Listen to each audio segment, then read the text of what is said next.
Narrative campaign. That's the whole reason we play these war games, right? Well, some of us, that's the case. I understand it's not why everyone plays skirmish and army games. But, narrative campaigns are kind of like, if you put, say, tabletop RPGs over here and tournament wargaming over here, I think narrative campaign players are kind of nudging towards the RPG end of the spectrum. And, we're all on some kind of spectrum. That's just the nature of life. So, in the spirit of that, I've started working on the Odyssey Rules for the Cascade, my little domino-based skirmish game. And just like in the last two videos, rambling writing leads to all kinds of things. I am starting to wonder what the average length of time is for designing a tabletop skirmish game. I feel like I'm in the Cascade wondering if there is this mythological thing called project completion.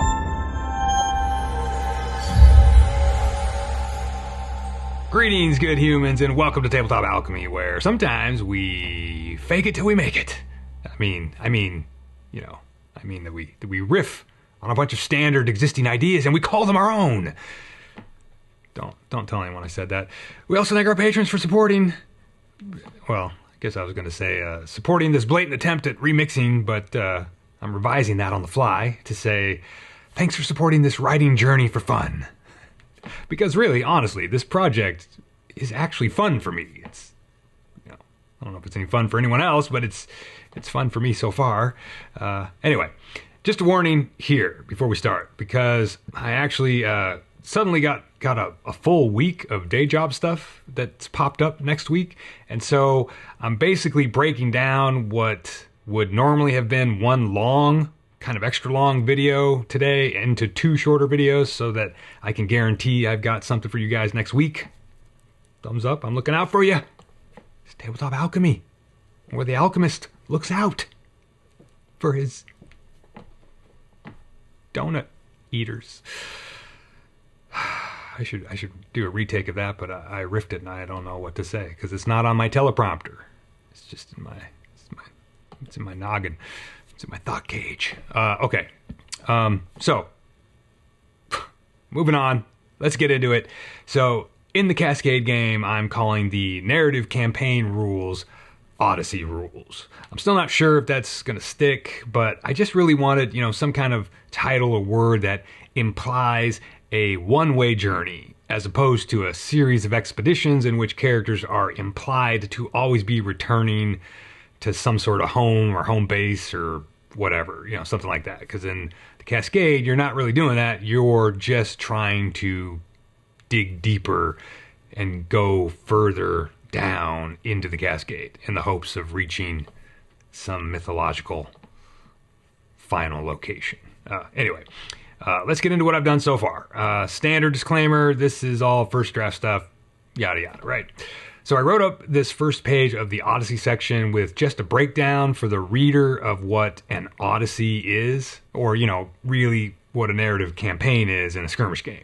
Now, this brings up an interesting thing that I have to constantly keep an eye on, or at least make notes on for future drafts of this document, and that being, who is the audience for this book or rule set? And, I'd say that 90% of the game books I've read definitely write with an eye towards the idea that the person reading the book has never played a tabletop game before.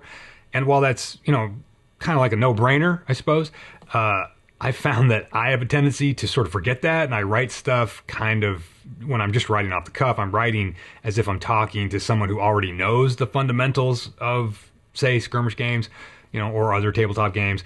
So it's something I have to remind myself to commit to and stay conscious of, and a lot of that will happen in the second draft or whatever, right? Anyway, but then I run into the balance sort of thing where I feel like the rules have to be written in a way that explains things clearly for someone new to tabletop gaming, but also being simultaneously not so over-explanatory that experienced tabletop gamers, might just get frustrated with, having to comb through too many words of things that they feel they already understand, which they probably do already understand.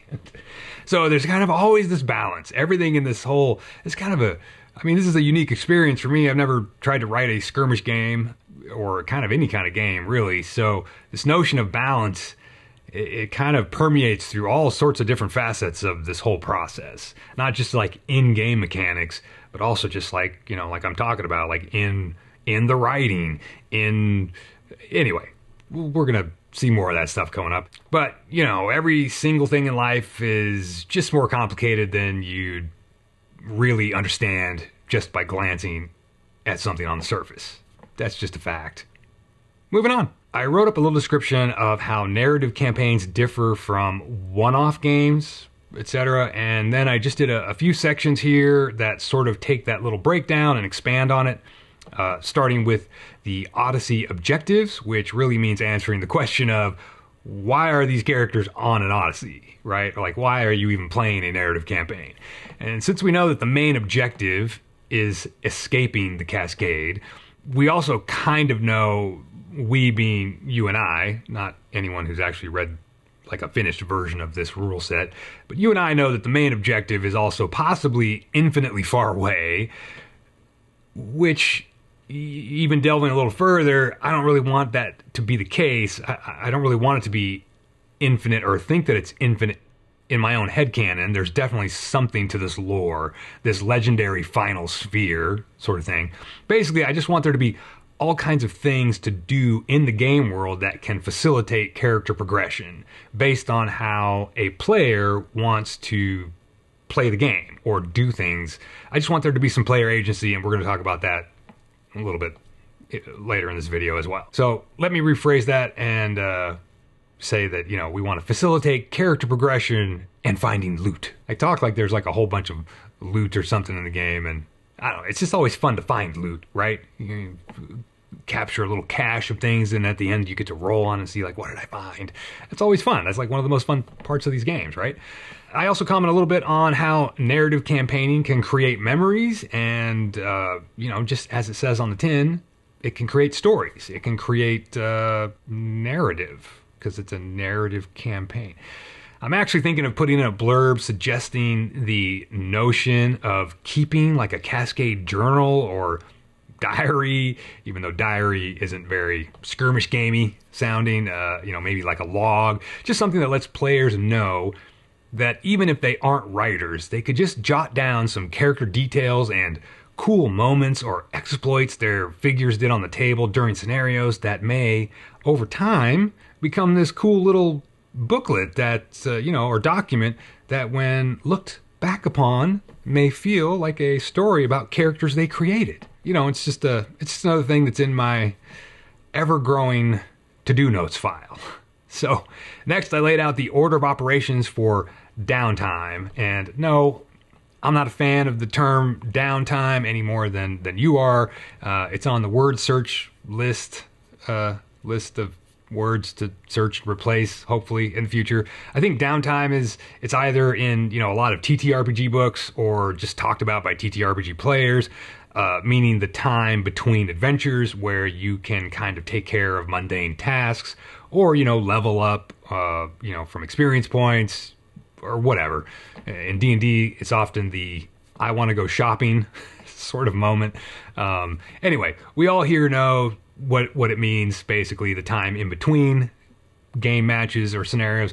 So we're just going to keep moving on. Now, we got divvying up XP awards, leveling up, the prototypical injuries and deaths section, which happened, you know, which is just, you know, what happens to any of your figures during the scenario if they get taken out.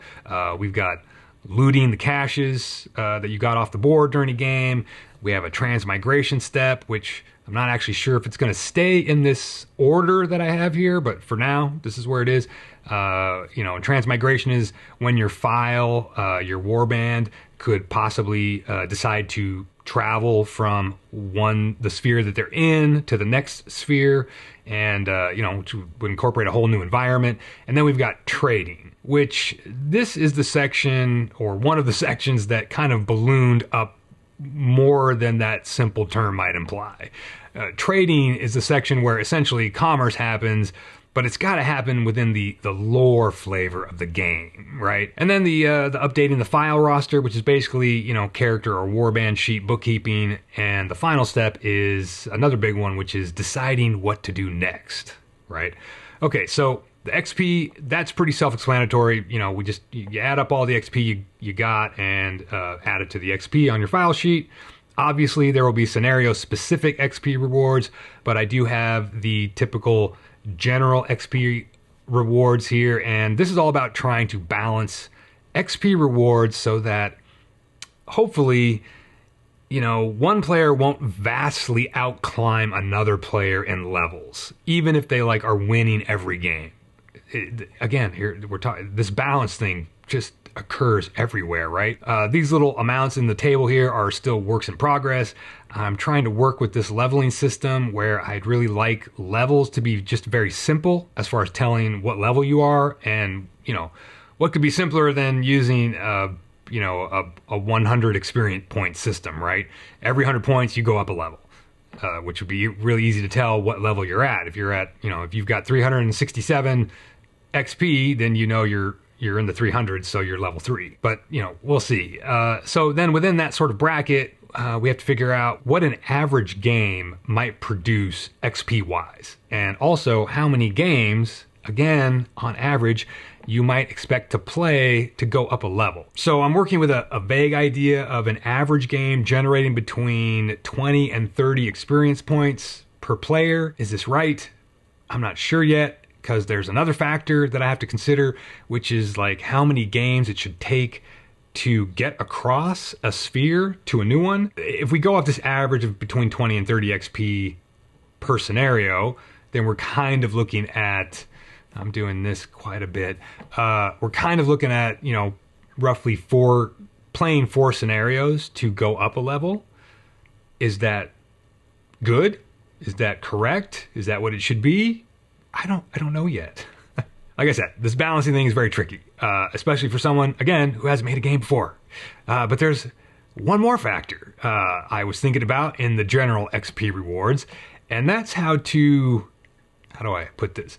It's how to de-incentivize the killing or taking out of enemy figures. I don't really want this game to just simply be about how many of each other's figures can we kill in a match? Because that would be really simple. We would just award XP for taking out opposing figures, right? That can be fine in other games that are combat, you know, focused, or that's the vibe of that game. I'm just trying to work with the story vibe within my game, the Cascade, which the overall logic of why you're telling stories with characters in this setting, right?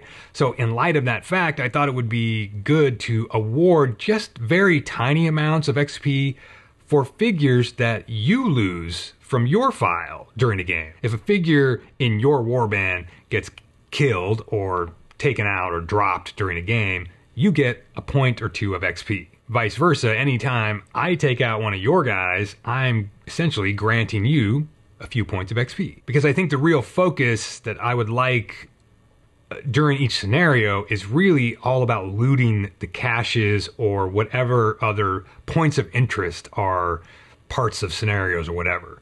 And, you know, achieving those really should be the focus of the match, of what you're trying to do within a scenario.